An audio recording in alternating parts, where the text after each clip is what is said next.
गणेश जी का रिद्धि सिद्धि के साथ में विवाह संपन्न हुआ।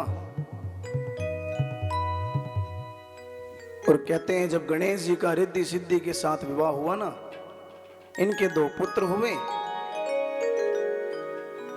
रिद्धि के शुभ और सिद्धि के लाभ। और ये जो गणेश जी है ना,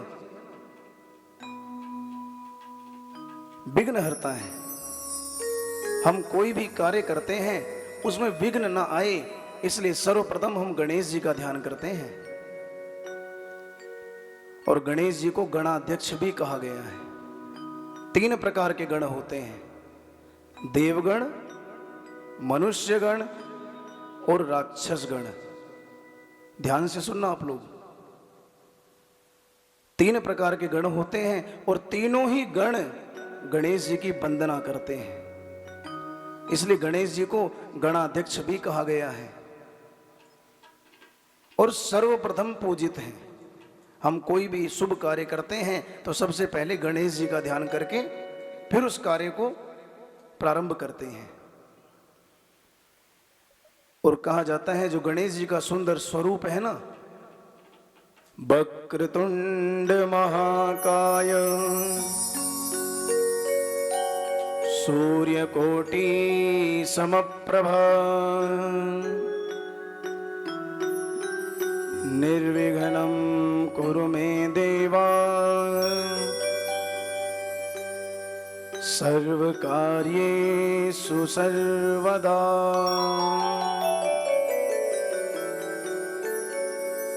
वक्रतुंड, जो गणेश जी की सूंड है ना, वक्र है, टेढ़ी है और सबसे बड़ी नाक है गणेश जी की। यदि हम समाज की दृष्टि से देखें, देखो कई बार क्या होता है ना, कुछ लोग कुतार्तिक दृष्टि वाले होते हैं। वो क्या करते हैं, हमारे भगवान जी का अपमान करते हैं। और हमें ज्ञान नहीं होता तो हम भी कहते हैं हाँ ऐसा ही होगा। हम उनको तर्क नहीं दे पाते क्योंकि हमें स्वयं को ज्ञान नहीं होता। कहते जो गणेश जी की सूंड है ना, वक्र है और सबसे बड़ी नाक गणेश जी की संसार में है।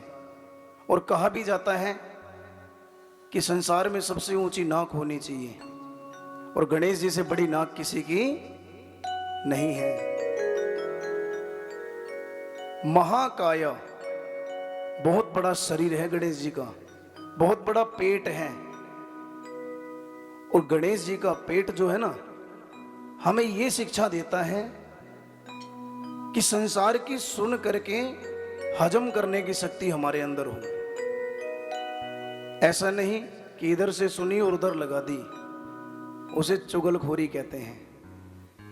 दूसरों की सुन करके हजम करने की शक्ति अपने अंदर हो। और सूर्य कोटि समप्रभा, करोड़ों सूर्यों की प्रभा, करोड़ों सूर्यों का तेज गणेश जी के मस्तक पर है। और ये जो गणेश जी के कान है ना, बहुत बड़े बड़े हैं। ये बड़े बड़े जो कान है ना, हमें ये शिक्षा देते हैं कि इधर उधर की गलत बातों को मत सुनो। जो अच्छा ज्ञान है ना, उसको अपने भीतर उतारो। ऐसी ऐसी कथाओं को सुनो। और हम लोग क्या करते हैं, एक कान से सुन करके दूसरे से निकाल देते हैं। दोनों कानों से सुन करके उसे अपने हृदय के अंदर उतारना चाहिए।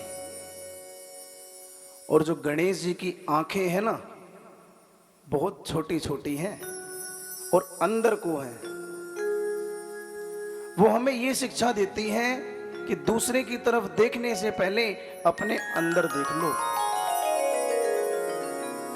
हम कई बार क्या है ना, दूसरे की तरफ उंगली कर देते हैं। हम ये नहीं देखते कि 3 उंगलियां हमारी तरफ भी हैं। वो ये इशारा करती हैं कि पहले स्वयं के अंदर झांक करके देखो। और गणेश जी की छोटी छोटी आंख जो अंदर हैं, हमें ज्ञान देती हैं कि अपने आत्म तत्व को समझो। वेद मार्ग को जानूं। तो ऐसा है गणेश जी का सुंदर स्वरूप।